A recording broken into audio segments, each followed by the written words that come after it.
Hello, my dear class 12th student. How are you? Myself, Arun Sharma, your physics teacher. समय बहुत short रह गया है, इसलिए चीज़ों को बहुत लिमिटेड टाइम में सही क्वांटिटी में समझना ज़रूरी है इन रिस्पेक्ट ऑफ फिजिक्स. मेरी class first of all 95 plus वालों के लिए नहीं है. मेरी क्लास स्पेशली उनके लिए है जो लास्ट बेंच पे बैठ के पूरे साल ये सोचते रहे कोई तो आए, काश फिजिक्स समझा दे हमें, ये फिजिक्स समझ में क्यों नहीं आती. मेरी क्लास उनके लिए. मैं भी उसी दौर से गुजरा हूं, मेरे को भी समझ में नहीं आती थी. तो क्लास उन्हीं के लिए स्पेशली है. आप इसे देखें और I am dead sure after finishing my class आप अपनी लाइफ के 40 मिनट मुझे दे रहे हैं, मैं आपके 40 साल सुधार के दिखाऊंगा. राइट. आज का हमारा जो टॉपिक शुरू होता है क्लास 12 फिजिक्स इलेक्ट्रोमैग्नेटिक इंडक्शन. इस इलेक्ट्रोमैग्नेटिक इंडक्शन में हम पॉइंट टू पॉइंट बात करेंगे. 45 मिनट में फुल चैप्टर रिव्यू. इस इलेक्ट्रोमैग्नेटिक इंडक्शन में जो हमारा फर्स्ट टाइटल शुरू होता है जिसे हम स्टार्ट करने वाले हैं, जिसका नाम है मैग्नेटिक फ्लक्स. तो गाइस, हमारा जो टाइटल है वो है हमारा magnetic flux.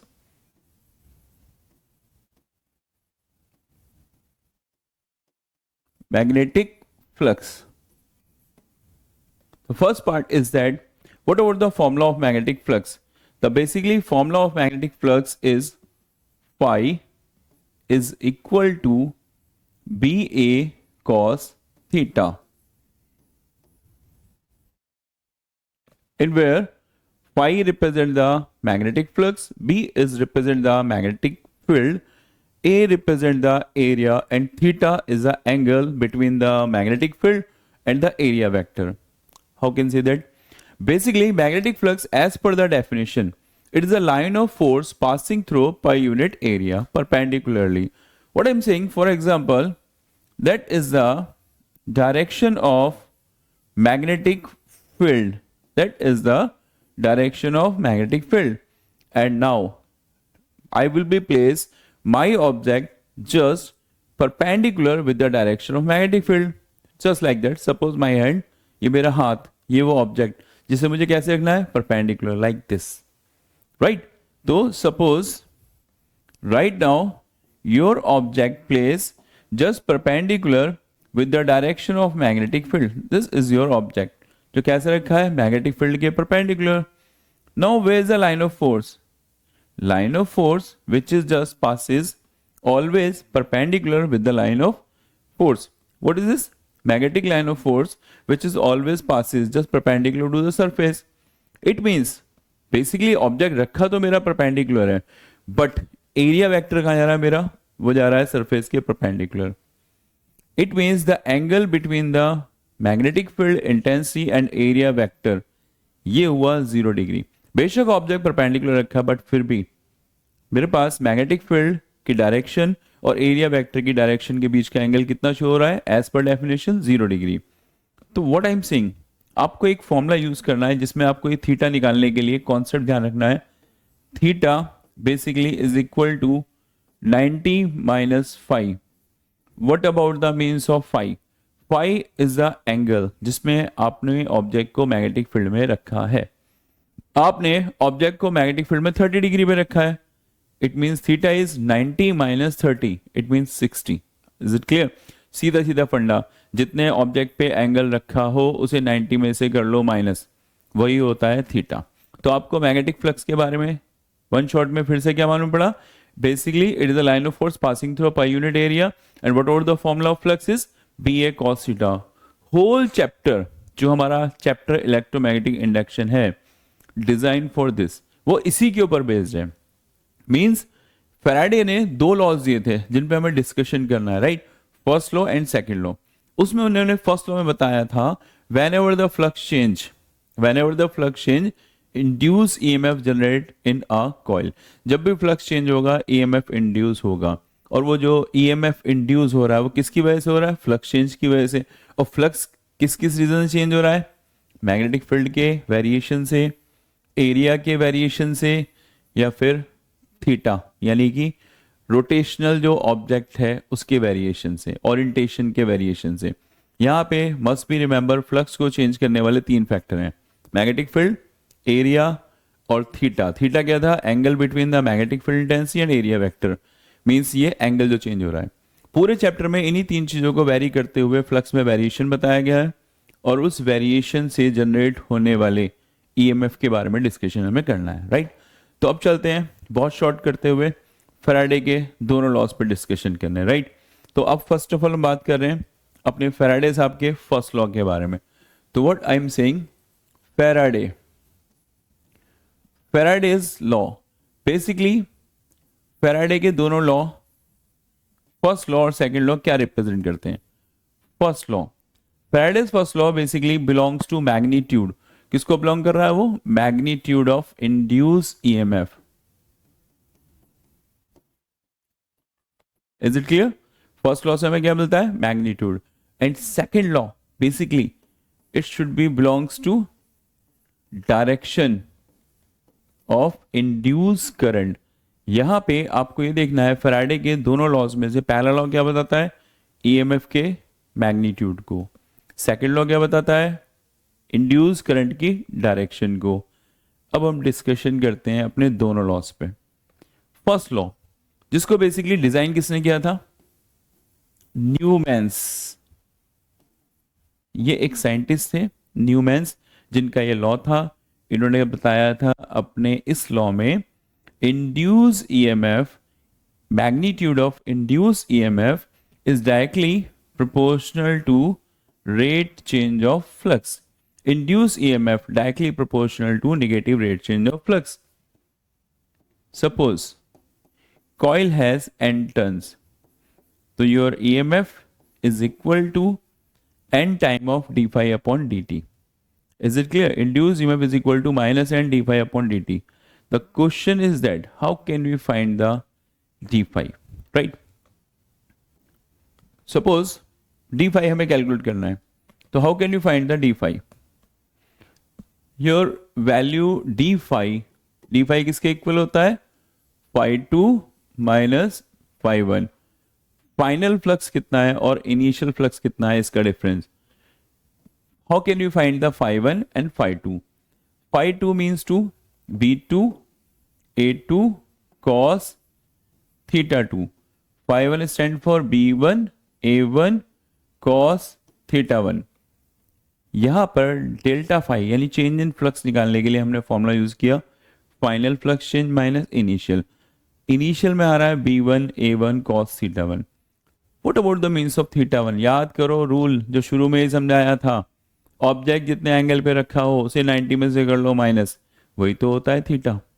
Means object theta angle पे रखा है तो आपका थीटा वन हुआ 90 माइनस थीटा के इक्वल। मींस ऑब्जेक्ट रखा है 30 डिग्री पे, तो थीटा वन कितना हुआ, 90 माइनस 30 यानी 60।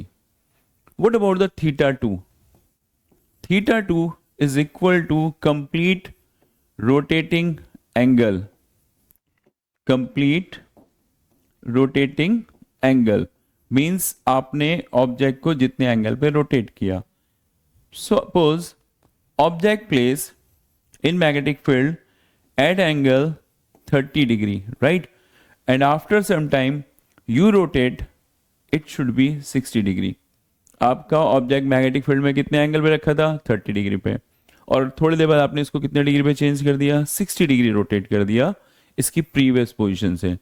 तो थीटा वन की वैल्यू कितनी हुई, as per the rule 90 minus 30, it means 60 degree is your theta one.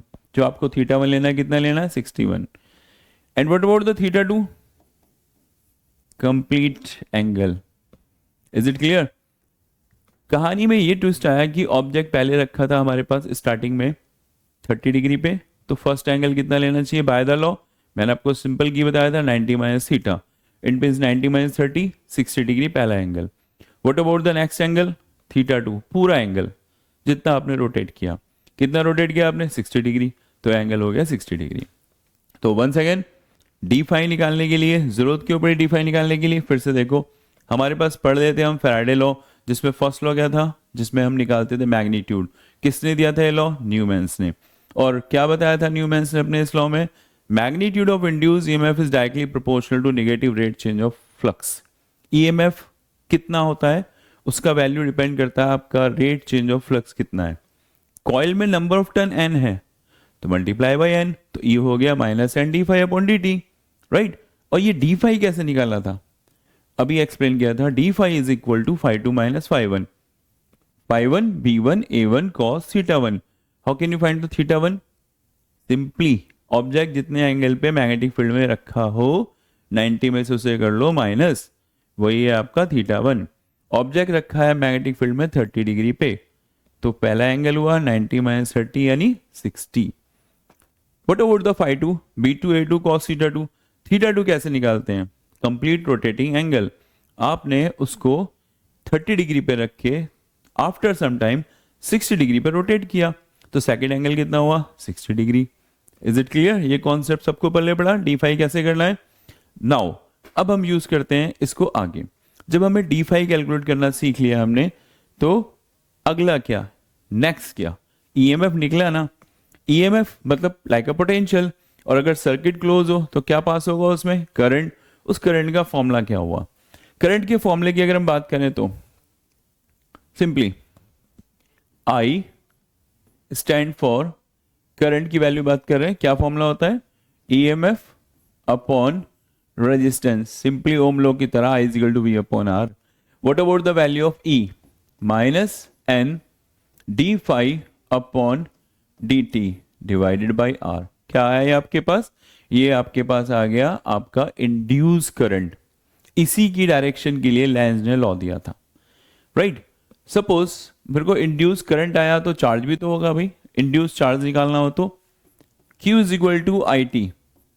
What about the value of I, minus N by R d phi and d t से d t cancel, ये formula हो गया charge निकालने का। Simply हमने अब तक recall में देख लेते हैं, हमने अब तक जो सबसे पहला क्लॉज शुरू किया था फ्लक्स के बारे में, और बताया था फ्लक्स चेंज होता है तीन रीजन से, मैग्नेटिक फील्ड के चेंज होने से, एरिया के चेंज होने से, या फिर एंगल के चेंज होने से। और फ्लक्स होता क्या था, line of force passing through pi unit area. बताया था थीटा कैसे निकालना है, ऑब्जेक्ट जितने एंगल पे रखा उसे 90 में से कर दो माइनस थीटा। उसके बाद फैराडे के दो लॉ बताए थे, फर्स्ट लॉ में मैग्नीट्यूड निकालना सीखा था, फॉर्मूला था minus G phi upon D t, number of turn N हो तो मल्टीप्लाई। अब उसके बाद हमने सीखा था इसमें डी फाई कैलकुलेट करना। नाउ उसके बाद नंबर आया हमारे पास induce current and charge. Question is that कि फैराडे का सेकंड लॉ किसके लिए था, ये सेकंड लॉ में फैराडे क्या बताना चाहते थे, ये लॉ था लेंज का। किसका लॉ था ये, लेंज साइंटिस्ट। और ये इस लॉ में क्या बता रहे थे आपको, इंड्यूस करंट की डायरेक्शन। अब इंड्यूस करंट की डायरेक्शन कैसे निकालनी है, सिंपली इंड्यूस करंट की डायरेक्शन ऐसी होती है कि वो उसी कॉज का अपोज करती है जिसने उसे जनरेट किया। मतलब सिंपली कहें तो जिस रीजन से आपका इंड्यूस करंट जनरेट हो रहा है वो उसी रीजन का अपोज करेगा। ये है इंड्यूस करंट की डायरेक्शन एज पर लेंज। समझ में नहीं आया, थोड़ा इजी तरीके से समझते हैं, राइट। फॉर एग्जाम्पल मेरे पास ये वायर है, इसमें करंट पास हो रहा है, राइट। अभी इसमें पास होने वाले करंट की वैल्यू को क्या कर रहा हूं मैं, इंक्रीज। और मेरे पास यहां पे एक मेटेलिक रिंग है। क्वेश्चन ये आता है कि इसमें मेटेलिक रिंग में क्या करंट आएगा और रीजन क्या होगा उसके पीछे। मैं तो सिर्फ इस नियर बाय वाले वायर में करंट इंक्रीज कर रहा हूं। तो एक बार ध्यान से समझना, पहले जहां ये मेटेलिक रिंग रखा है वहां पर उस जगह पे मैग्नेटिक फील्ड की डायरेक्शन कितनी है वो निकालते हैं। तो ये मैग्नेटिक फील्ड की डायरेक्शन निकालने के लिए रूल्स क्या थे, राइट हैंड रूल। सबको पता होगा, राइट हैंड रूल हमने पढ़ा था। इस राइट हैंड रूल में हमारे पास क्या आता था, राइट हैंड रूल में था हमारे पास simply thumb represent the direction of current and finger where we want to find the magnetic field. Thumb कर दो करंट की डायरेक्शन में, फिंगर वहां जहां मैग्नेटिक फील्ड निकालना है, और इसके परपेंडिकुलर क्या निकलेगा, magnetic field. Once again current, finger क्या बता रही है, जहां मैग्नेटिक फील्ड निकालना है, और ये मैग्नेटिक फील्ड, राइट। तो मैं इसी लॉ को यूज कर रहा हूं यहां पर। ये जा रहा है मेरा करंट और निकालना है मैग्नेटिक फील्ड ऊपर, तो कहां आया मैग्नेटिक फील्ड, बाहर। करंट कहां निकालना है, ऊपर। मैग्नेटिक फील्ड कहां आया, बाहर। और जो मैग्नेटिक फील्ड बाहर निकलता है, as you know magnetic field की डायरेक्शन कहां आई, करंट, और कहां निकालना है मैग्नेटिक फील्ड, ऊपर। तो कहां आया मैग्नेटिक फील्ड, बाहर, इस स्क्रीन से बाहर। तो मैग्नेटिक फील्ड की डायरेक्शन जो आउटवर्ड आती है उसको किससे रिप्रेजेंट करते हैं हम लोग? डॉट से। तो ये मैंने लगा दिया इसके नियर अबाउट डॉट। तो इसका मतलब आपका मैग्नेटिक फील्ड कहाँ पे है? बाहर निकलते हुए, राइट, स्क्रीन से बाहर आते हुए। और मैं क्या कर रहा हूं? इस करंट की वैल्यू को इंक्रीज। करंट सीधा मैग्नेटिक फील्ड को डिनोट करता है भाई। Magnetic field directly depend on current. मेरा करंट इंक्रीज हो रहा है तो मैग्नेटिक फील्ड भी क्या होगा? इंक्रीज। मैग्नेटिक फील्ड इंक्रीज हो रहा है, अब मुझे क्या करना चाहिए? इंड्यूस करंट की डायरेक्शन निकालने के लिए बाय द लॉ इसका अपोज करना चाहिए। कौन अपोज करेगा? वो देखो, सब आपके हाथ में है। भगवान जी ने आपके हाथ में बहुत पावर दी है, राइट हैंड में। इस पावर का फंडा क्या है? इसमें से निकलती है लाइन ऑफ फोर्स। क्या निकलती है इसमें से? Line of force. आप इसे जिस डायरेक्शन में कर देंगे, मैंने आपकी तरफ किया तो लाइन ऑफ फोर्स कहाँ आ रही है? बाहर, आपकी तरफ। अगर मैं इधर कर दूं तो लाइन ऑफ फोर्स कहाँ आ रही है? स्क्रीन की तरफ, यानी मेरी तरफ। हमें इसे अपोज करना है। अभी मैग्नेटिक फील्ड कहाँ आ रहा है आपका? बाहर। Is it clear? Magnetic field बाहर, और मुझे क्या करना है? उसको अपोज। तो जो मेरे हाथ से निकल रही लाइन ऑफ फोर्स मैं कर दूंगा ऐसे स्क्रीन की तरफ, ताकि मेरी लाइन ऑफ फोर्स कहाँ जाए? स्क्रीन में। अभी मैग्नेटिक फील्ड की लाइन ऑफ फोर्स कहाँ आ रही थी? बाहर, और मैंने अपनी लाइन ऑफ फोर्स क्या कर दी? अंदर कर दिया ना अपोज। ये बाहर आनी थी, इंक्रीज होनी थी, और मैंने इसे कर दिया अंदर अपोज करने के लिए। तो इससे क्या मालूम पड़ा हमें? करंट की डायरेक्शन, ये जो थंब है ना, रोटेटिंग थंब, ये बताता है करंट कहाँ जाएगा। तो एज पर दिस करंट की डायरेक्शन जो मुझे दिखाई दे रही है वो होगी लाइक दिस, यानी क्लॉकवाइज।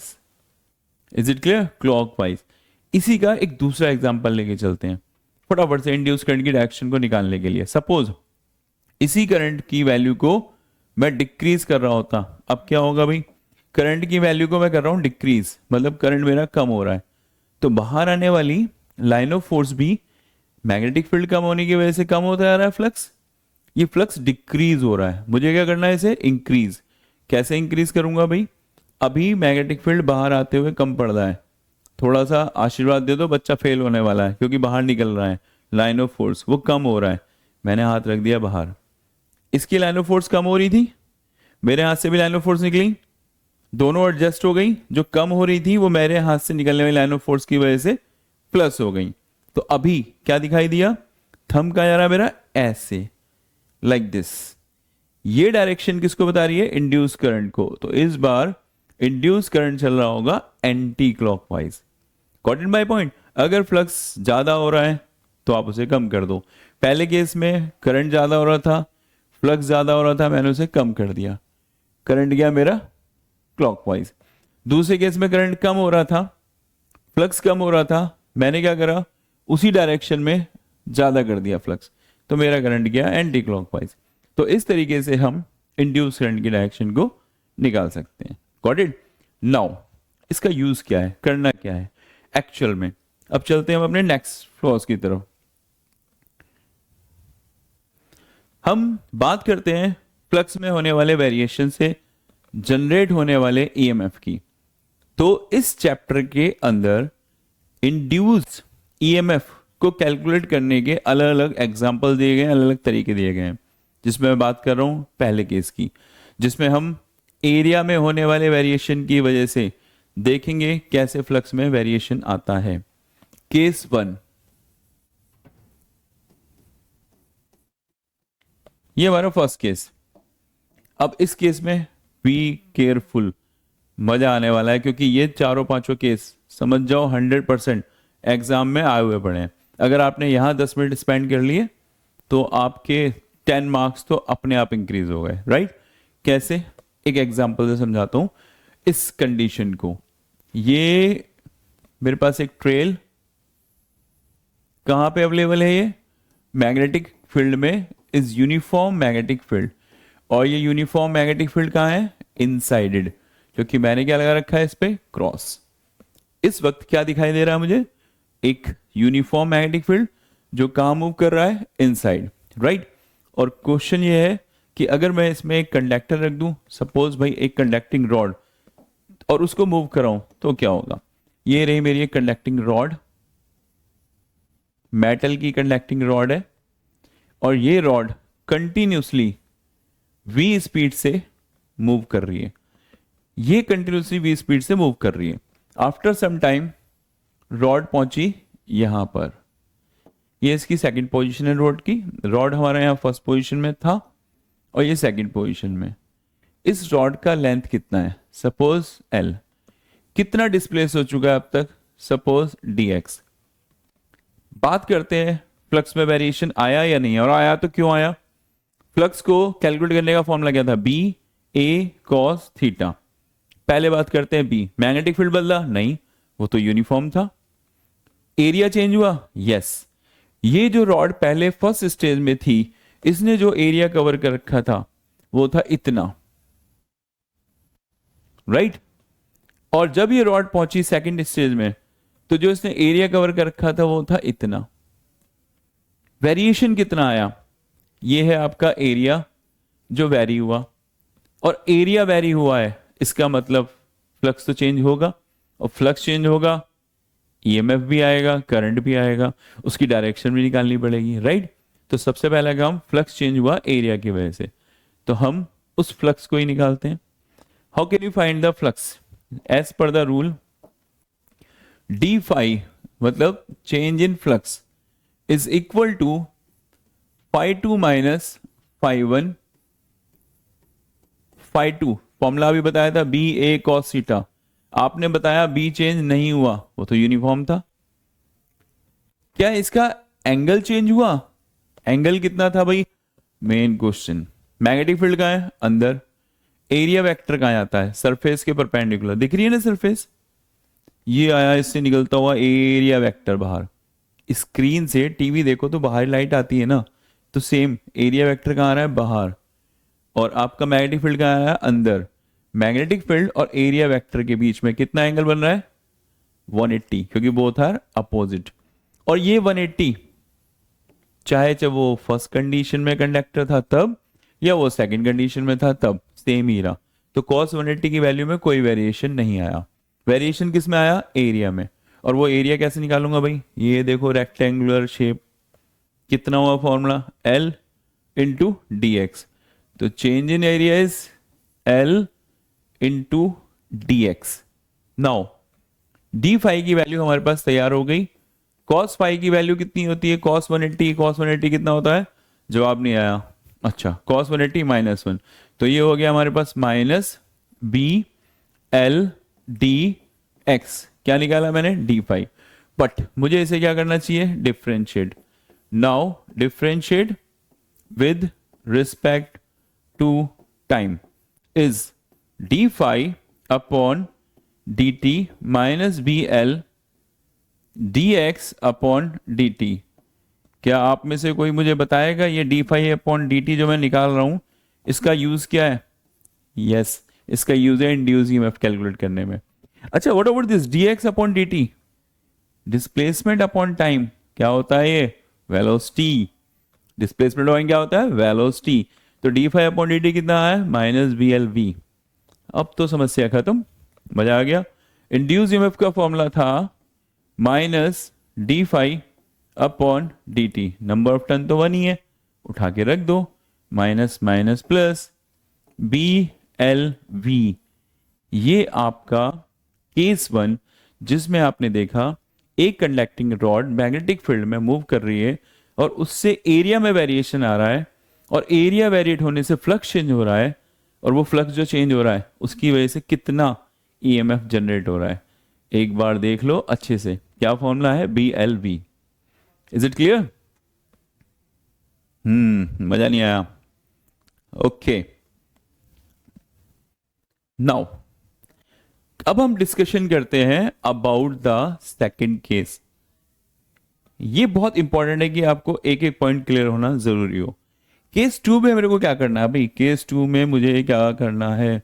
मेरा सुंदर सा रेड कलर, और ये लिखा मैंने केस टू। और इस केस टू में मैं क्या करने जा रहा हूं? मैं निकालने वाला हूं इंड्यूस ईएमएफ। अरे भाई, मैं आपको पढ़ाने जा रहा हूं। तो इंड्यूस ईएमएफ ध्यान से समझना कैसे निकलेगा केस टू में। और ये केस टू बेसिकली लॉरेंस के बेसिस पे था। Lawrence forces you know very well, जहां पे भी इलेक्ट्रोस्टैटिक फोर्स हो और मैग्नेटिक फोर्स हो, वहीं तो आता है लॉरेंस फोर्सेस। एक मिनट के अंदर बोर्ड पे देखो, फिर से वही सुंदर सी कहानी पहले की तरह। फिर से वो कंडक्टिंग रॉड, फिर से ये कंडक्टिंग रॉड मूव कर रही है स्पीड v से, क्लियर। फिर से ये कंडक्टिंग रॉड मूव कर रही है कहां पे, यूनिफॉर्म मैग्नेटिक फील्ड में, ये रहा। फिर से वही कैलकुलेशन, ये रॉड मूव करते करते पहुंच गई पोजीशन 2 में, ये इसकी न्यू पोजीशन, फर्स्ट पोजीशन और सेकंड पोजीशन, कुछ चेंजेस। अब हम बात करते हैं भाई इस कंडक्टिंग रॉड के अंदर अवेलेबल इलेक्ट्रॉन्स की। कंडक्टिंग रॉड, मेटल की रॉड, कौन होंगे उसके अंदर, इलेक्ट्रॉन मूव कर रहे होंगे। बात करते हैं कि इस कंडक्टिंग रॉड के वेरिएट करने से, यानी कि अपनी पोजीशन से चेंज होने से क्या ईएमएफ इंड्यूस हो सकता है। पहला क्वेश्चन, फ्लक्स चेंज होगा तभी ईएमएफ आएगा। फ्लक्स कब चेंज होगा, मैग्नेटिक फील्ड। क्या मैग्नेटिक फील्ड बदला, जवाब नहीं आया। मैग्नेटिक फील्ड चेंज नहीं हुआ क्योंकि वो हर जगह यूनिफॉर्म था। क्या एरिया चेंज हुआ, यस, एरिया वेरिएट कर रहा है पहले की तरह, केस 1, क्लियर। क्या इसमें एंगल चेंज हुआ, नहीं, वो तो अब भी उतना है, मैग्नेटिक फील्ड अंदर, एरिया वेक्टर पहले की तरह बाहर। बदला गया इसमें, सिंपल साफ दिखाई दे रहा है, एरिया। कितना एरिया डिस्प्लेस हुआ है भाई, पहले की तरह हमें इसे काउंट करना है, इस डिस्प्लेस एरिया को, ये वाला एरिया डिस्प्लेस हुआ है, राइट, इसे काउंट करना है। कितना आगे ले आए आप इसको, dx। लेकिन एक छोटी सी और छोटी बात, इंड्यूस करंट की डायरेक्शन अगर कोई पूछे कैसे निकाल सकते हो आप प्रीवियस वाले वर्जन में भी, तो हम एक बार और डिस्कस कर लेते हैं। पहला वाला केस, इंड्यूस करंट की डायरेक्शन निकालने के लिए एक राइट हैंड रूल भी था। जैसे याद है फोर्स के लिए हम लोग लेफ्ट हैंड रूल लेते थे, फैमिली रूल कहते थे ना, ये वाला, father mother child, father force बताता है, मदर मैग्नेटिक फील्ड को बताता है, चाइल्ड करंट को बताता है। ऐसे ही इंड्यूस करंट की डायरेक्शन निकालने के लिए ना, जब कंडक्टर मूव कर रहा हो, एक राइट हैंड रूल होता है। अब इस राइट हैंड रूल को भी ध्यान से समझो। इसकी कहानी क्या थी राइट हैंड रूल की, इसमें हमारे पास same as it is thumb क्या बताता है, पहले की तरह थंब बताता है मोशन ऑफ कंडक्टर, कि कंडक्टर किस डायरेक्शन में मूव कर रहा है। फर्स्ट फिंगर आपको रिप्रेजेंट करती है फिर से मैग्नेटिक फील्ड की direction, last finger induce current की डायरेक्शन। क्या क्या बताया मैंने, फर्स्ट थंब बताता है मोशन ऑफ कंडक्टर, कंडक्टर कहां जाएगा, मैग्नेटिक फील्ड की डायरेक्शन को first finger, last finger current को, और तीनों क्या होते हैं, परपेंडिकुलर। जरा एक बार ट्राई करें, मैग्नेटिक फील्ड कहां था आपका, अंदर, तो मैंने रखा मैग्नेटिक फील्ड के डायरेक्शन में फर्स्ट फिंगर को। फिर क्वेश्चन आता है मेरा कंडक्टर कहां चल रहा था, ऐसे, मैग्नेटिक फील्ड अंदर, ये मेरा थंब क्या बताता है, करंट की डायरेक्शन को, लास्ट फिंगर क्या बता रही है, करंट, इंड्यूस करंट। तो व्हाट इज दिस, मैग्नेट, ये बता रहा है motion of conductor, thumb, first finger magnetic field को, और ये बता रही है इंड्यूस करंट को। तो इंड्यूस करंट फ्लो कर रहा है continuously downward. Is it clear, यानी लाइक दिस। तो केस 1 में इंड्यूस करंट की डायरेक्शन मिल गई ना, मैग्नीट्यूड हो गया BLV, और डायरेक्शन क्या आ जा रही है, clockwise, clockwise. Is it clear. चलते हैं जरा अपने केस 2 में, यही तो हमारी लड़ाई थी। इसमें हम क्या कर रहे थे भाई, केस 2 के अंदर एरिया तो इसमें भी चेंज हो रहा है, क्या इसमें भी इंड्यूस करंट आ रहा है, ट्राई करते हैं। मैग्नेटिक फील्ड फिर से अंदर, राइट हैंड रूल से अप्लाई करना है, ध्यान रखना, मैग्नेटिक फील्ड अंदर, थंब मोशन ऑफ कंडक्टर को, करंट नीचे। इट मींस इसमें भी इंड्यूस करंट की डायरेक्शन कुछ इस तरीके से आई, मतलब क्लॉकवाइज। Is it clear. अगर मेरे पास इंड्यूस करंट की डायरेक्शन मिल चुकी है तो मस्ट बी रिमेंबर, इलेक्ट्रॉन कहां चलता है भाई, रूल पढ़ा है आपने, करंट की डायरेक्शन कहां होती है, ये रिप्रेजेंट होता है इलेक्ट्रॉन से। इलेक्ट्रॉन के फ्लो के अपोजिट आपका करंट फ्लो होता है। तो अगर आपका इंड्यूस करंट नीचे चल रहा है, इंड्यूस करंट नीचे चल रहा है, तो इलेक्ट्रॉन कहां जाएगा, ऊपर। Very good, right answer. तो हमारा जो इलेक्ट्रॉन है वो चल रहा है ऊपर। और as usual chapter 1 12th class की फिजिक्स, इलेक्ट्रोस्टैटिक, जहां इलेक्ट्रॉन पहुंच गया वो हो गया निगेटिव। तो भाइयों मित्रों, ये तो हो जाएगा निगेटिव, और जिससे इलेक्ट्रॉन निकल रहा है वो टर्मिनल पॉजिटिव। क्या दिखाई दिया, ऊपर वाला टर्मिनल निगेटिव हो रहा है, नीचे वाला टर्मिनल पॉजिटिव। क्या दोनों में जनरेट हो रहा है, पोटेंशियल डिफरेंस। मुझे वही फाइंड करना है इस बार, पोटेंशियल डिफरेंस। एक बात करते हैं फोर्सेस के लिए, थोड़ा सा फोर्स कौन कौन से बात की थी शुरू में? मैग्नेटिक फोर्स और इलेक्ट्रोस्टैटिक फोर्स। इलेक्ट्रोस्टैटिक फोर्स कहाँ लगता है? जहां आपका चार्ज पार्टिकल चलता है। इलेक्ट्रॉन चल रहा है कंडक्टर के रॉड के अंदर ही, तो इलेक्ट्रॉन है, रॉड चल रही है आपकी लेफ्ट साइड में, तो भाई आपका इलेक्ट्रोस्टैटिक फोर्स भी कहाँ लगेगा? आपका लेफ्ट में। इलेक्ट्रोस्टैटिक फोर्स की डायरेक्शन क्लियर। और अगर इलेक्ट्रोस्टैटिक फोर्स लेफ्ट में चल रहा है, बात करते हैं मैग्नेटिक फोर्स की, वो कहाँ चलेगा? Family rule, left hand rule, father mother child. Thumb क्या बताता है? फादर यानी force, first finger magnetic field, this one last current.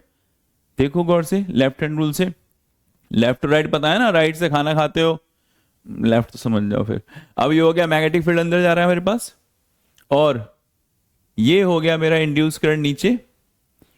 फिर से देख लेना, first finger magnetic field inside, induce current नीचे, और ये जा रहा है मेरा थंब, किसे बता रहा है मेरा थंब? फोर्स को। ये हो गई मैग्नेटिक फोर्स की direction. Is it clear? Left hand rule से बताया मैंने, ये मैग्नेटिक फील्ड, करंट नीचे, फोर्स हुआ इधर। ये कंडक्टर इस पोजीशन पे इक्विलिब्रियम गेन करता है, मतलब आपका इलेक्ट्रोस्टैटिक फोर्स और आपका मैग्नेटिक फोर्स दोनों क्या हो जाएंगे? सेम। वैल्यू प्लेस करते हैं 1/1 इनकी। इलेक्ट्रोस्टैटिक फोर्स का फॉर्मूला क्या होता है? QE, chapter 1, right. Magnetic force का फॉर्मूला क्या होता है? मूविंग चार्ज पार्टिकल है, इलेक्ट्रॉन भाग रहा है, और मूविंग चार्ज पार्टिकल पे दो ही फॉर्मूले होते हैं फोर्स के, एक होता है QEB जो मूविंग चार्ज पार्टिकल पे लगता है, एक होता है IBL साइन थीटा जो किस पे लगता है? करंट कैरिंग वायर पे। ये मूव कर रहा है मैग्नेटिक फील्ड में, तो इसमें कौन सा फॉर्मूला लगेगा? QVB sine. अरे ये साइन कहां से लाऊं भाई? साइन क्या था? साइन था हमारे पास थीटा वाला एंगल। किस किस के बीच में होता है थीटा? थीटा होता है चार्ज पार्टिकल की डायरेक्शन कहां है और मैग्नेटिक फील्ड की डायरेक्शन कहां है, उसके बीच का एंगल। कोई देख के बता सकता है मुझे? मुझे तो दिखाई दे रहा है। ये है आपका मैग्नेटिक फील्ड। कहां है मैग्नेटिक फील्ड? इनवर्ड। और चार्ज पार्टिकल कहां चल रहा है? एक्स में। Magnetic field inside, charge particle x में, तो एंगल कितना बना? 90। मैग्नेटिक फील्ड अंदर था, चार्ज पार्टिकल लेफ्ट में, तो एंगल बना 90। तो चुपचाप यहां पे रख देना 90 इज साइन 90। क्यू से उड़ाओ ना फालतू की चीज। इलेक्ट्रिक फील्ड क्या होता है? Potential gradient. इसमें कितना आएगा? Potential difference, right. जो मुझे फाइंड करना है कितना होगा, मैंने बताया ना क्या होता है इलेक्ट्रिक फील्ड? पोटेंशियल ग्रेडियंट के इक्वल। V क्या हो गया? स्पीड। B मैग्नेटिक फील्ड, आपने उसे 90 कर ही लिया। तो what over the potential gradient अगर मैं कैलकुलेट करूं, V speed, B magnetic field, dr कितनी कंडक्टर के टर्मिनल का डिफरेंस है, प्लस और माइनस के बीच का डिफरेंस था इस कंडक्टर की लेंथ के इक्वल। कितनी लेंथ है कंडक्टर की? L इस L। ये हुआ आपका इस बार पोटेंशियल डिफरेंस कैलकुलेट करना between the two points of conductor when your conductor moving in a uniform magnetic field. एक बार अच्छे से देखो और जिस पॉइंट पे डाउट्स हो क्लियर करो। नाउ केस 3 की बात करते हैं, बट केस 3 से स्टार्ट होने से पहले ध्यान रखना, अच्छी फिजिक्स समझ में तब आएगी जब फिजिक्स को फील करोगे, राइट। और बेस्ट फिजिक्स टीचर कौन? जो आपको वो फील समझा पाए। Is it clear? मैं यहां पे अपने आप को आपकी जगह रख के सोच रहा हूं कि जिस वक्त अगर आप इस फिजिक्स के लेक्चर को पढ़ रहे होगे या समझ रहे होगे, तो आप कैसा फील कर रहे होगे जब आप पहली बार पढ़ रहे होगे? कहाँ कहाँ प्रॉब्लम आप फेस कर रहे होगे? उन्हीं प्रॉब्लम्स को पहले से एनालिसिस करते हुए मैं कोशिश कर रहा हूं आपको उनका सॉल्यूशन देने की, बेस्ट से बेस्ट। और आई थिंक आपको समझ में आएगा। आप पूरा चैप्टर देखें और अच्छे से क्लियरफाई होगा। हम बात करते हैं फिर से क्या निकालने वाले हैं? मोशनल इंड्यूस ईएमएफ, लेकिन इस बार केस कुछ नया, थर्ड केस। चलिए, वाह भाई वाह, वेरी गुड। केस 3 तक हम लोग बहुत मेहनत के साथ पहुंच चुके हैं। चलते हैं हम लोग केस 3 पर। Case 3, very good. ये केस 3 की कहानी क्या है? कहानी तो है ना, चलो शुरू करते हैं उस कहानी को सीखने के बारे में। केस 3 की कहानी ऐसी है कि ये एक यूनिफॉर्म मैग्नेटिक फील्ड है, और बाप रे, रेड कलर का खून। ये क्या बना दिए मैंने, इस क्रॉस का मतलब क्या है? जो अभी अभी क्लास में आए हैं या जागे हैं, समझ जाओ ये क्रॉस का मतलब ये नहीं कि गलत है। क्रॉस का मतलब मैग्नेटिक फील्ड कहाँ है? Inside, right. तो अब इस मैग्नेटिक फील्ड जो इनसाइड के अंदर है, इसमें क्या हो रहा है? इसमें मेरे पास जस्ट लाइक एक कंडक्टिंग रॉड, जिसका एक पॉइंट फिक्स करके मैं इसे घुमा रहा हूं, right, just like a watch needles, ये मूव कर रही है। तो अभी क्या हो रहा है मेरे पास? ये देखो, ये रही मेरी एक रॉड, ये रही रॉड जो इस ओ पॉइंट पे फिक्स है, और इसका लेंथ कितना है मेरे पास? एल। ये रॉड लगातार, जिसकी लेंथ एल है, वो रोटेट कर रही है ऐसे। क्या बनाया इसने? एक सर्कल। ये रोटेट कर रही है, और सपोज ये रॉड पहुंच गई एक पोजीशन से दूसरी पोजीशन पे। ये इसकी फर्स्ट पोजीशन है ए, और ये मुझे मिली थोड़ी देर बाद यहां पे, इस पे। ये इसकी नई पोजीशन है बी। ए से बी तक जाने में चेंजेस क्या आया? फिर से शुरुआत करते हैं। क्या मैग्नेटिक फील्ड चेंज हुआ? नहीं, वो तो यूनिफॉर्म था, वो चेंज नहीं हुआ। क्या एरिया चेंज हुआ? यस, यहां पे फिर से एरिया चेंज हुआ। कहां एरिया चेंज हुआ? नहीं दिखा, चलो मैं दिखाता हूं। एरिया चेंज हुआ आपका इस पोजीशन में, जब वो ए से बी तक गई तो इतना एरिया चेंज हुआ है, राइट। क्या एंगल चेंज हुआ? नहीं, मैग्नेटिक फील्ड अंदर था। एरिया वेक्टर इसका भी कहां आएगा निकल के? बाहर, स्क्रीन से तो बाहर। तो जब मैग्नेटिक फील्ड अंदर, एरिया वेक्टर बाहर, तो एंगल बना 180, वो चेंज नहीं हुआ। चेंज क्या हुआ यहाँ पे? एरिया। वंस अगेन, ए से बी तक जाने में रॉड ने क्या स्वैप किया? एरिया। कितना एरिया स्वैप किया? ये वाला पोर्शन। अब मुझे ये एरिया काउंट करना पड़ेगा, तभी मुझे निकलेगा फ्लक्स कितना आया। क्योंकि हम फिर से बात करते हैं, हमें क्या निकालना होता है शुरुआत में? D phi. कैसे निकालना होता है? Phi two minus phi one. Question फिर से आता है, क्या मैग्नेटिक फील्ड चेंज हुआ? नहीं, वो तो चेंज ही नहीं हुआ। क्या एरिया चेंज हुआ? हाँ, वो तो हुआ। क्या एंगल चेंज हुआ? नहीं। कितना आ रहा हर बार? 180। किसी भी पोजीशन में देख लो, रॉड ए पे हो तब भी मैग्नेटिक फील्ड अंदर, एरिया वेक्टर बाहर। रॉड बी पे आ गई तो भी मैग्नेटिक फील्ड अंदर, एरिया वेक्टर बाहर। तो दोनों केसेस में हर बार एंगल कितना रहा? 180। बात करते हैं एरिया की। ए से बी तक जाने में उसने स्वैप एरिया किया, वो मैं कैसे निकाल सकता हूं? टफ क्वेश्चन, ट्राई करते हैं कुछ अल्टरनेट मेथड से। अगर ये रॉड सपोज ए से चलकर ए पे आती, ए से चलकर ए पे आती, पूरा एक राउंड, कितना एंगल रोटेट होती? 360। 2 पाई सही आंसर। 2 पाई वो एंगल रोटेट होती, और उस केस में एरिया कितना कवर करती? ये क्या दिख रहा है? Cross section area. और क्रॉस सेक्शन एरिया कितना होता है? पाई। मैंने यहां पे एल स्क्वायर लिया है, क्योंकि मेरी जो कंडक्टर की लेंथ है वो एल है, और जो लेंथ है वही तो बनाएगी इसका रेडियस। गौर से देखो, सर्कुलर जो लूप दिख रहा है उसका रेडियस कंडक्टिंग की रॉड की लेंथ के बराबर। तो 2 पाई, यानी पूरा एक एंगल रोटेट करने में एरिया कितना घुमा उसने? Pi L square. बट मेरे को तो सिर्फ ए से बी तक की बात करनी थी। ए से बी तक कितना एंगल कवर किया उसने? थीटा। तो थीटा एंगल कवर करने में एरिया कितना वेरी करेगा? Pi L square divided by 2 pi into theta. Simple second standard का मैथ। 2 पाई में पाई एल स्क्वायर, तो 1 डिग्री में पाई एल स्क्वायर बाई 2 पाई, और थीटा के लिए मल्टीप्लाई। ये है वो कवर्ड एरिया जो मैंने कैलकुलेट किया। कितना आया? 1/2 एल स्क्वायर थीटा। ये वो एरिया है जो ए से बी तक आने में रॉड ने स्वैप किया, और वो एरिया मैं यहां पे प्लेस कर रहा हूं। तो 1/2 L square theta. Is it clear? लेकिन मुझे तो फिर वही क्या निकालना है? डिफ्रेंशिएट करना है। तो differentiate with respect to t is D phi upon D T.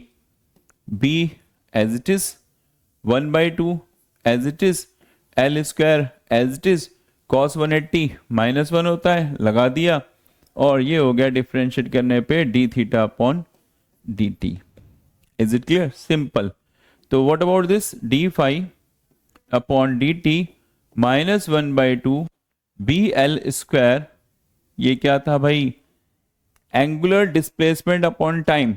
Must be remember, class 11 से पढ़ते आ रहे हैं. एंगुलर वेलोसिटी का मतलब क्या होता था? Angular displacement upon time.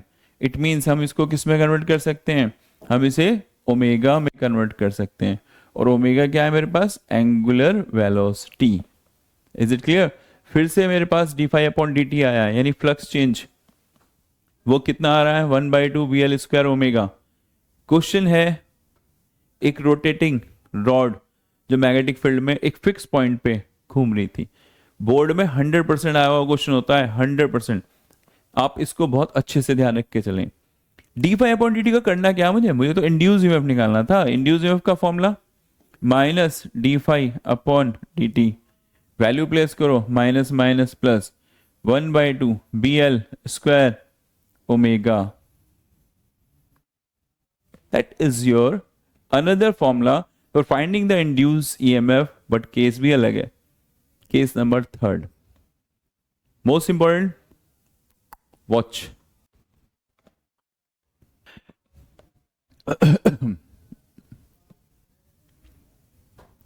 Now अब हम शुरू करते हैं another part of this chapter. Simply हम बात करते हैं इलेक्ट्रोमैग्नेटिक इंडक्शन के दो फिनोमेनास के बारे में. Electromagnetic induction. इस इलेक्ट्रोमैग्नेटिक इंडक्शन के दो फिनोमेनास पे काम करना है. एक का नाम होता है हमारे पास म्यूचुअल इंडक्शन, और एक इसका दूसरा भाई जिसका नाम होता है सेल्फ इंडक्शन. ये म्यूचुअल इंडक्शन और सेल्फ इंडक्शन क्या है, इन पे डिस्कशन करते हैं. सपोज मेरे पास एक कॉइल है.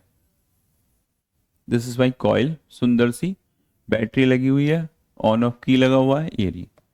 मेरे पास इसके नियर अबाउट एक और कॉइल है जिसमें एक ऑन ऑफ की लगा हुआ है, एक गैल्वेनोमीटर लगा हुआ है.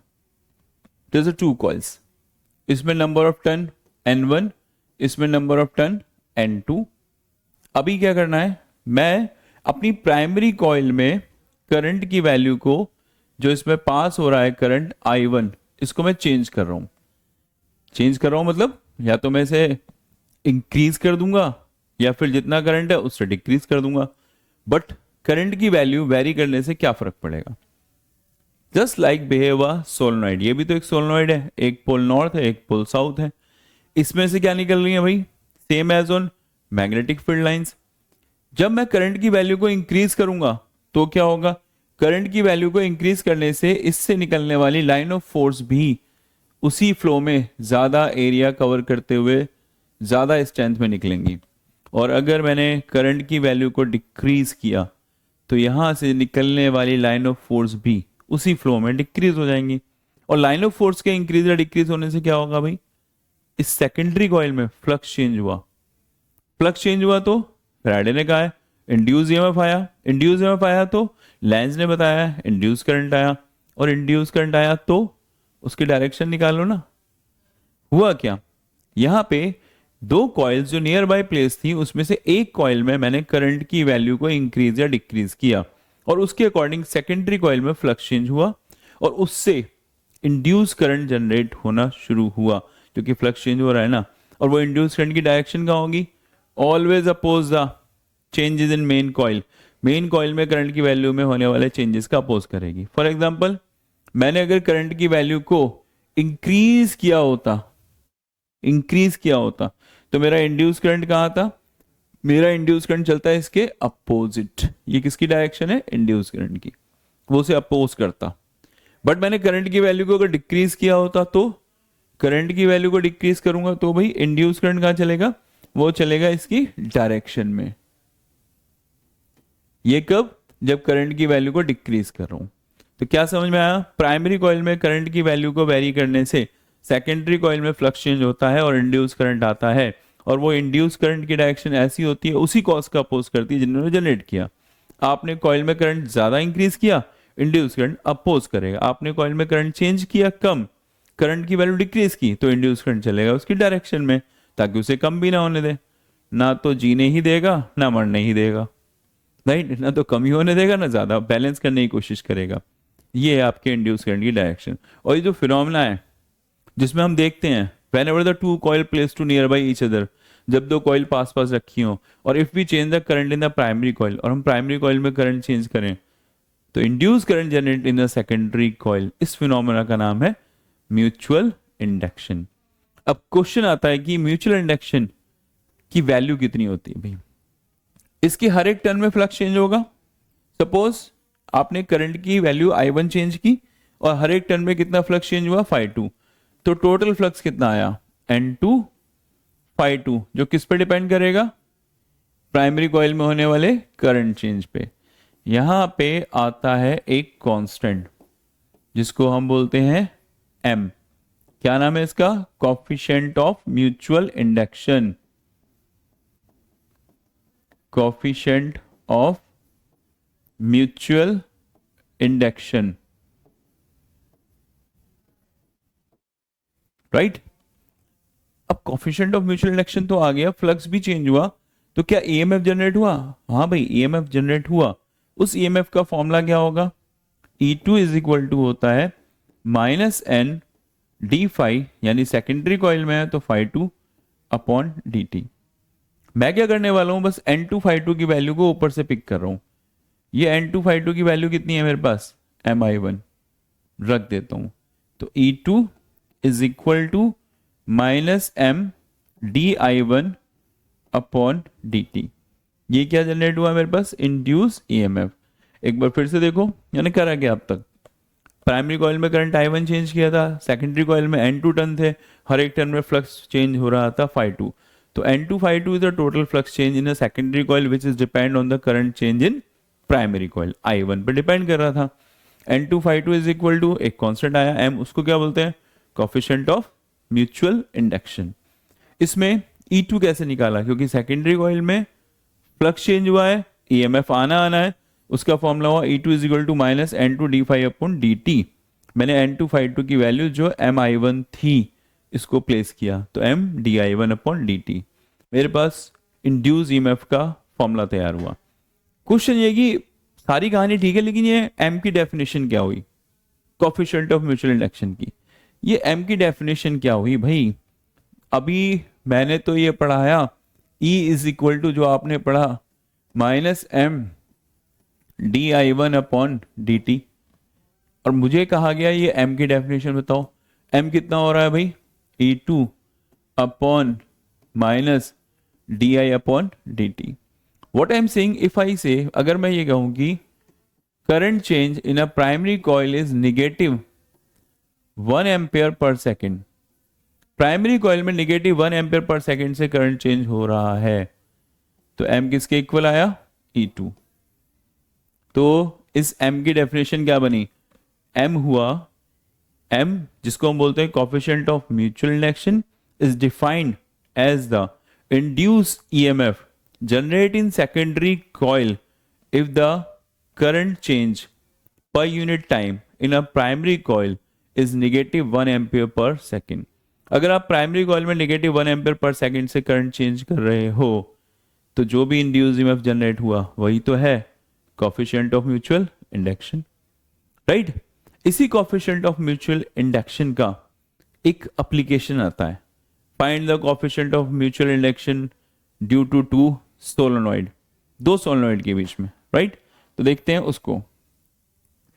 सपोज मेरे पास दो सोलेनॉइड है, ये रही एक सोलेनॉइड, ये इस सोलेनॉइड में पास होने वाला करंट I1। इस सोलेनॉइड के फीचर्स क्या है, इसमें नंबर ऑफ टर्न है N1, इस सोलेनॉइड में लेंथ कितनी है L1, N1 टर्न है, L1 लेंथ है, करंट चेंज हो रहा है I1। आपने पढ़ा है मैग्नेटिक फील्ड कहां होगा, इस सोलेनॉइड के सेंटर पे। हम क्या करते हैं, एक और सोलेनॉइड प्रिपेयर करते हैं, ये मैंने एक और सोलेनॉइड ली, ये रही, और दोनों का देखो गौर से, दोनों का हमारे पास सेंटर सेम है, मतलब दोनों की एक्सल लाइन सेम है। इस कॉइल में क्या इफेक्ट पड़ेगा, प्राइमरी कॉइल में जब मैं करंट की वैल्यू को, सोलेनोइड में करंट की वैल्यू को चेंज करूंगा, मैग्नेटिक फील्ड जनरेट होगा, कम या ज्यादा। उसी के कॉरस्पॉन्डिंग सेकेंडरी कॉइल में भी फ्लक्स चेंज होगा, ईएमएफ आएगा, करंट आएगा। डायरेक्ट बात करते हैं उसी की। सेकेंडरी कॉइल में नंबर ऑफ टर्न कितना है? N2। सेकेंडरी कॉइल की लेंथ कितनी है? L2। तो देखते हैं कि भाई इसमें हमारे पास म्यूचुअल इंडक्शन निकालना हो तो कितना आया। म्यूचुअल इंडक्शन का formula N2 phi2 upon I1, right. What about the phi2 flux? याद करो फॉर्मूला होता था BA cos theta. Very good, अब तक तो समझदार हो गए हो, थीटा के बारे में भी, B के बारे में भी। तो B की बात करते हैं। प्रीवियस चैप्टर, इससे पहला वाला मैग्नेट का, उसमें आपको समझाया था magnetic field at the centre of solenoid क्या होता था formula? Mu naught small N I. Small N क्या था इसमें? Number of turn per unit length, मतलब capital N divide by length. Same मुझे भी यहां पे ये यूज करना है। म्यू नॉट, प्राइमरी कॉइल की बात कर रहा हूं क्योंकि मैग्नेटिक फील्ड कौन जनरेट कर रहा है? प्राइमरी कॉइल, उसी में तो करंट चेंज हो रहा है। N1 upon L1 I1, area secondary coil का, और एक थीटा हो गया 0। ये क्या आया? phi2। इसको बस प्लेस कर दो M वाले फॉर्मूले में। Is N2 upon I1। What about the phi2?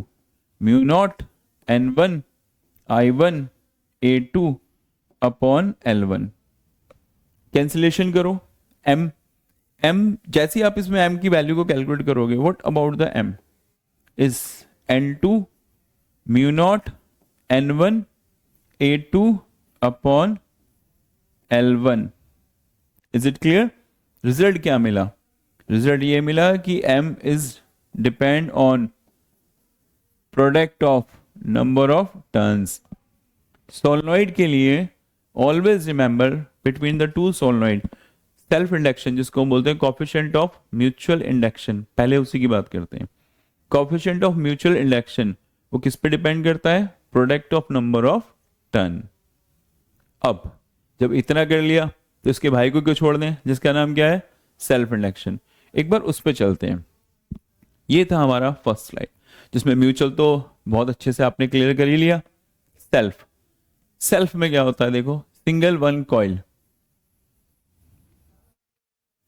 एक कॉइल जिसमें मुझे करंट की वैल्यू को वेरी करना है। कितना करंट? अकेली कॉइल है, करंट आई या तो इंक्रीज कर दूंगा इनिशियल से, या इनिशियल वैल्यू से डिक्रीज कर दूंगा। दो ही पॉसिबिलिटी बनती है।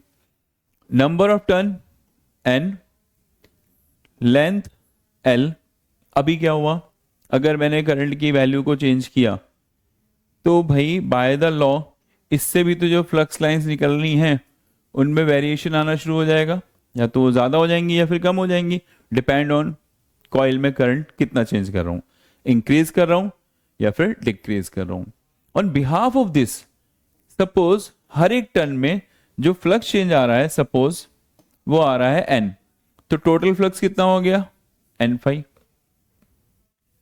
टोटल नंबर टर्न्स है N और हर एक टर्न में कितना फ्लक्स चेंज आ रहा है? 5। तो टोटल फ्लक्स कितना हो गया? N5, जो किस पे डिपेंड करता है? करंट पे, कितना करंट आपने चेंज किया। यहां पे भी क्या आता है? एक कांस्टेंट। उस कांस्टेंट का नाम क्या है? सिंबल तो है L और नाम है उसका self induction, coefficient of self induction. Is it clear? Coefficient of self induction. Question ये आता है कि अगर फ्लक्स चेंज हो रहा है तो ईएमएफ आएगा? हाँ जी, बिल्कुल आएगा। उसका formula -N d∅ upon dt। इस टर्म पे हम लोग काउंट करेंगे। N∅ की वैल्यू कितनी है? दिख रहा है आपको, -L di अपॉन dt। ये क्या हुआ मेरे पास? Induce EMF. किसकी वजह से? सिंगल कॉइल में होने वाले करंट चेंजेस की वजह से। बात आती है कि क्या इसकी भी कोई एप्लीकेशन है? हाँ, इसकी भी एक एप्लीकेशन है जिसमें हम बात करते हैं सोलेनोइड के लिए। फिर से वो, लेकिन सबसे पहले जैसे म्यूचुअल इंडक्शन की डेफिनेशन निकालनी थी, इसकी डेफिनेशन क्या होगी? आपने पढ़ा E है -L di अपॉन dt, तो L कितना हुआ? E upon -di upon dt। Same as previous वाले की तरह, if d i upon D T is equal to -1 ampere per second, मतलब rate change of current in a coil is -1 ampere per second, then L is equal to E. तो हम क्या बोलेंगे, coefficient of self induction is defined as the induced EMF generate in a coil if the rate change of current per unit time is -1 ampere per second. अगर आप coil में -1 ampere/second के हिसाब से करंट चेंज करते हो तो जो भी आपका इंड्यूस ईएमएफ होगा वही आपका coefficient of self induction. Now हमें सेल्फ इंडक्शन की एप्लीकेशन पे काम करना है। ये सेल्फ इंडक्शन की एप्लीकेशन क्या हुई, फिर से मेरे पास अगेन फिर से एक ही सोलेनॉइड है, राइट। इस बार उस सोलेनॉइड में मैं फिर से क्या चेंज कर रहा हूं, करंट। इस बार इस सोलेनॉइड के अंदर नंबर ऑफ टर्न्स कितने हैं, n, लेंथ कितनी है, l। मैंने अगर सोलेनॉइड में करंट की वैल्यू i चेंज की तो उसी के कॉरस्पॉन्डिंग मैग्नेटिक फील्ड चेंज होगा। टोटल फ्लक्स हुआ कितना चेंज अगर हम बात करें, लेकिन first of all self induction का formula n phi upon i। तो what about the phi, as we know B A cos theta. अब तक तो बहुत समझदार हो चुके होंगे आप लोग। b कितना होता है सोलेनॉइड के लिए, mu naught n l i whatever area n zero. Place करो वैल्यू और डायरेक्टली बिना टेंशन l आपके सामने, n upon i mu naught n i a by l, i से i कैंसिल, ये बचा k n स्क्वायर। एक important task solenoid के लिए। इज इट क्लियर, ये इसकी एप्लीकेशन है। अच्छे से प्रिपेयर करो, दोनों आपके सामने हैं तो आपको क्लियरिफाई करने में भी ज्यादा प्रॉब्लम नहीं होगी, म्यूचुअल भी और सेल्फ भी।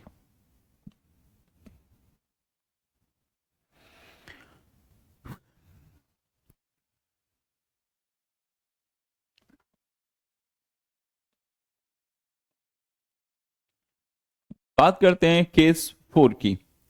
फिर से हम लोग निकाल रहे हैं इलेक्ट्रोमैग्नेटिक इंडक्शन, लेकिन हमारा इस बार केस कौन सा है, फोर्थ। और इस केस में हमें क्या करना है, वंस अगेन एक है मेरे पास यूनिफॉर्म मैग्नेटिक फील्ड, ये रहा uniform magnetic field. Uniform magnetic field means magnetic field की डायरेक्शन, मैग्नीट्यूड दोनों सब जगह सेम है। और इसमें मैं इस बार एक कॉइल को घुमा रहा हूं, जस्ट लाइक जैसे मैं अपना हाथ स्विंग कर रहा हूं 360 डिग्री। तो ये पूरा 1/4 हाफ, उसके बाद 3/4 और पूरा एक राउंड नहीं घूमेगा, लेकिन 360 कॉइल को घुमाना है। तो सपोज आपकी कॉइल मैग्नेटिक फील्ड में प्लेस है एक किसी भी एंगल पे, सपोज थीटा एंगल पे, राइट। तो क्या इसके रोटेशन से फर्क पड़ेगा, लेकिन पहले फ्लक्स को कैलकुलेट करें। फ्लक्स का फॉर्मूला क्या होता है भाई, B A cos theta. What about the theta, angular velocity we know very well is theta by T. तो what about the theta is cos omega T, right. Omega is your angular velocity, just differentiate with respect to T. तो is D phi upon D T, B A differentiate करेंगे first round में हम लोग cos को, right. Cos का differentiation minus, ये हो गया माइनस का बी ए साइन ओमेगा टी। फिर हमें डिफ्रेंशिएट करना चाहिए ओमेगा टी को, क्योंकि उसमें भी तो टाइम है। तो इस D phi upon D T is equal to minus B A omega sine omega T. ये वैल्यू किसकी है, D phi upon D T की। Now what about the induce EMF, हुआ कि नहीं हुआ। Induce EMF is minus N D phi upon D T. Value place करते हैं D phi upon D T की, minus B A omega sine omega T, B A omega sine omega t, और ये minus minus हो गया हमारा plus, right. तो induce EMF is equal to N B A omega sine omega t. If omega t is 90 degree, suppose आपकी coil magnetic field में perpendicular रखी है, तो what about the induce EMF? N B A omega, ये होता है आपका maximum EMF. इन दोनों में रिलेशन क्या बन रहा है, गौर से देखो तो E और E नॉट में साफ साफ दिखाई दे रहा होगा relation. E is equal to E naught sine omega T. ये है वो कॉइल के रोटेशन से जनरेट होने वाला इंड्यूस ईएमएफ. क्वेश्चन ये आता है कि ये इंड्यूस ईएमएफ कॉइल के रोटेट होने से कितना चेंज हो रहा है और कैसे. तो एक बार फिर से समझो, मैं आपको ये एक ड्रॉ से समझाता हूं. ये हमारे पास ड्रॉ बना के दिखा रहे हैं हम. ये मैक्सिमम पे इंड्यूस ईएमएफ, प्लस में ये माइनस में ये एंगल 0. पहले मैंने कॉइल को मैग्नेटिक फील्ड में परपेंडिकुलर रखा. First case, coil placed perpendicular in magnetic field. Coil perpendicular है तो एंगल कितना हुआ, सीधे सीधे रूल बताया था नंबर 1 पहले ही, जितने एंगल पे कॉइल रखी हो उसे 90 में से करो माइनस, तो 90 माइनस 90 यानी 0. तो इंड्यूस ईएमएफ हुआ E naught sine 0. Sine 0 equal to 0. It means जब आपकी कॉइल मैग्नेटिक फील्ड में प्लेस थी तो इंड्यूस ईएमएफ शुरू में कितना था, 0. मैंने इसे रोटेट करना शुरू किया. Coil rotate 1/4 cycle. 1/4 साइकिल का मतलब समझ रहे हो, सीधा सीधा 90 डिग्री, राइट. तो ईएमएफ कितना हुआ इस केस में, E naught sine 90. Sine 90 is maximum यानी 1 E नॉट. तो after rotating 1/4 cycle coil achieve its highest position. ये कब मिला, जब वो कॉइल अपनी 1/4 साइकिल रोटेट हुई. उसके बाद हमने कॉइल को रोटेट किया 1/2 साइकिल, हाफ साइकिल. 1/2 साइकिल का मतलब थीटा कितना हो गया, 180. So EMF is equal to E naught sine 180. Sine 180 is 0. Means after completing half cycle आपका इंड्यूस ईएमएफ फिर से कितना हुआ, 0. अभी fourth case, coil rotate 3/4 cycle. Means theta कितना हुआ, 270. So E is equal to E naught sine 270. 270 means minus, आपका EMF हो गया मैक्सिमम लेकिन निगेटिव में. ये कॉइल पहुंची यहां. ऐसा कब, जब आपने देखा कि कॉइल को आपने रोटेट करना शुरू किया, राइट.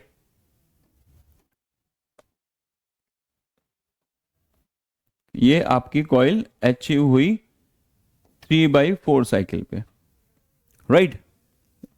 0 से 1/4, हाफ, 3/4. अब तो इसे कितना घुमाना है, पूरा 1 डिग्री घुमाई दो सर.